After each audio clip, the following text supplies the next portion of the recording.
Hello everyone, welcome to my channel. Please subscribe and hit the bell icon. Sharon grapples with Cameron's return, and Lucy lies to Daniel and Faith. All products and services featured are independently chosen by editors. However, soaps.com may receive a commission on orders placed through its retail links, and the retailer may receive certain auditable data for accounting purposes. At Society, Victor tells Nikki that Lily is staying on at Chancellor. He doesn't think Devon likes it, but his loss could be their gain. Nikki agrees. She knows the company and has taken it to new heights. She worries she won't want to stick around or will get hurt. Victor thinks they can make sure that doesn't happen by ensuring she doesn't get caught up in Billy's inevitable downward spiral. Billy comes in and orders a drink. Nikki muses that it seems the spiraling has already begun. Billy walks over and says, "So Victor, I hear you think I'm going to run Chancellor Industries into the ground."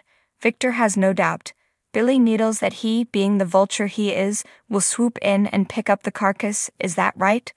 Victor calls him paranoid and asks why he'd clean up his mess. Billy heard about his conversation with Devon. He notes that Lily thinks he'll look out for her, which they both know is a crock. Victor mocks the name Abbott Chancellor as terrible.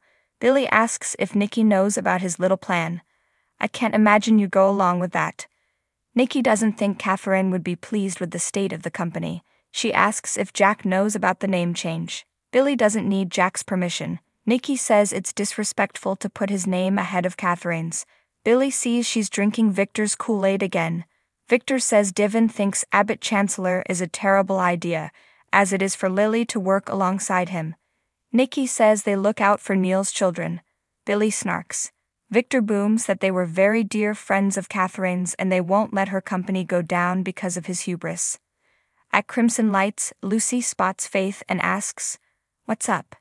Faith is grabbing drinks for her and her mom. Lucy guesses she didn't see her text about the pool party the other night, but she's dying to know what she missed.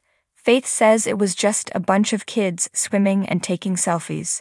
She apologizes for uninviting her and reiterates it was a college crowd. She tells Lucy she has to get going, but Lucy invites her to see a band tonight. Faith pauses awkwardly and then says she has plans. Lucy makes a hasty retreat and Faith feels bad. She says, "Hey Luce, why don't you tell me about that really cool band?" Tessa arrives at the park and tells Maria she was expecting a romantic surprise. Maria is sorry, but what she is dealing with right now is scarier than the horror movie from their first date. They sit, and Maria updates her wife on the situation with her mother. Tessa says, "I'm sorry, babe." Maria tells Tessa that they did a mini intervention and she agreed to take better care of herself. She's going to go away to get some rest. Tessa thinks this sounds positive. Maria says when she's gone, she's taking over at Cassidy first. Tessa's sure she'll kill it. She wants to do something for Sharon and suggests they go over and visit with Aria, who has started calling her Mima. Maria doesn't think that's a good idea. Every time her mom sees her, she's reminded of Cassie and the life she never got to live. Maria says Sharon had such big dreams for Cassie, who could she not look at her and think that those are things that Cassie should have too? Even Aria is a reminder of the kids that Cassie never got to have. Tessa asks if she's talked to Sharon about this. Maria says she brought it up today. She said she loves her for her, but she's been avoiding her lately. Tessa thinks she probably doesn't want to worry her. This seems serious. Maria cries that her mom is suffering and she doesn't know how to help her. At Sharon's place, she hallucinates Cameron saying he's sorry he hasn't had a chance to clean up since she killed him. She says she knows he's not real. Cameron says that's right. He notes that when he was alive he wanted to be in her heart. But now that he's dead, he'll have to settle for being in her head. Sharon cringes. She jumps up and orders him to get the hell out. Cameron wants a kiss like Nick got. Sharon picks up a statue and threatens to hit him. A knock comes at the door. Cameron says maybe that's Faith. "Your little girl must have grown since the last time I saw her." He disappears and Sharon goes to open the door. It's Daniel. She says, "You're really here?" Daniel figures he's the last person she wants to see right now. Daniel offers to leave if it's a bad time. Sharon picks up the chair she knocked over and tells him to take a seat. "What's on your mind?" Daniel asks. "Did you know our daughters were becoming friends?" Sharon says it's very sweet. Daniel asks how she feels about it. He points out this isn't about Lucy, it's about him. He knows he's not her favorite person. Sharon says Lucy is her own person and Faith picks her own friends. Daniel knows that she's been missing Cassie a lot recently. Sharon says it's nothing new. Daniel thought he should try to avoid her. Sharon says the accident was a long time ago. Daniel gets the impression it still feels fresh. Instead of trying to avoid you, or avoid what I've been feeling about Cassie, I thought I should do the opposite. Sharon asks what that means. Daniel tells her he made a game to reconnect with his daughter. What if he could make a new game to help her connect with hers? Sharon's not sure she's understanding him.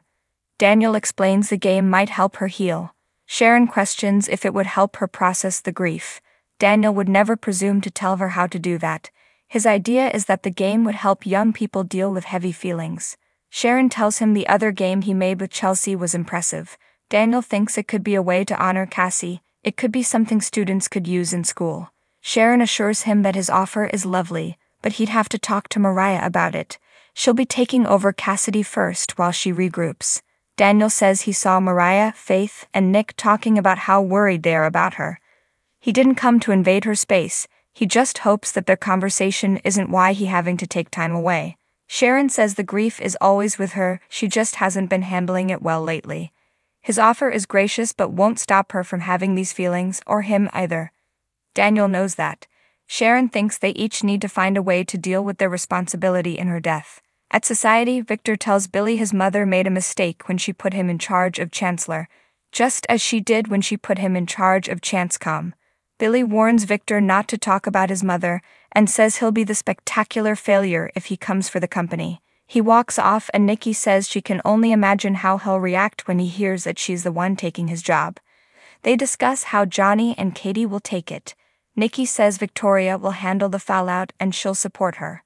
At her place, Sharon is on the phone making plans for a week away in the desert to recharge. She disconnects and suddenly Cameron is there again. Sharon tells herself that she can't allow these intrusive thoughts. When I open my eyes, you'll be gone. He's still there. Cameron chuckles. Did you really think you could get rid of me that easily? At Crimson Lights, Faith and Lucy chat as they talk about bands they like. Faith decides she'll go with her tonight.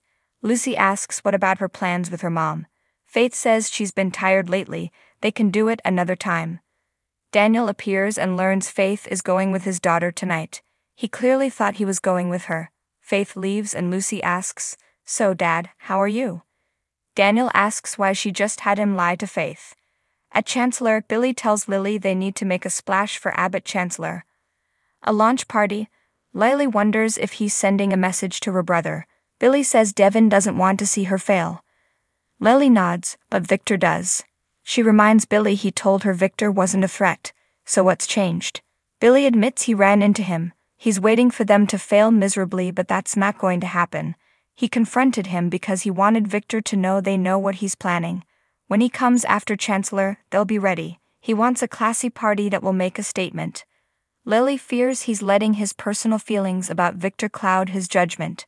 Billy insists this is business and will be great for Abbott Chancellor. In Victor's office, Nikki sniffs about how predictable Billy is.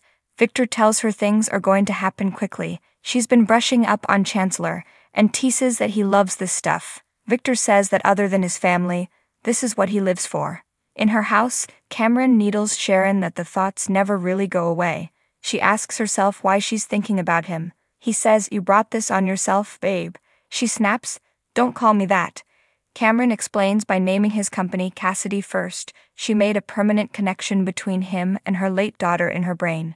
And right now, we're having a party in the deepest, darkest corners of your beautiful mind.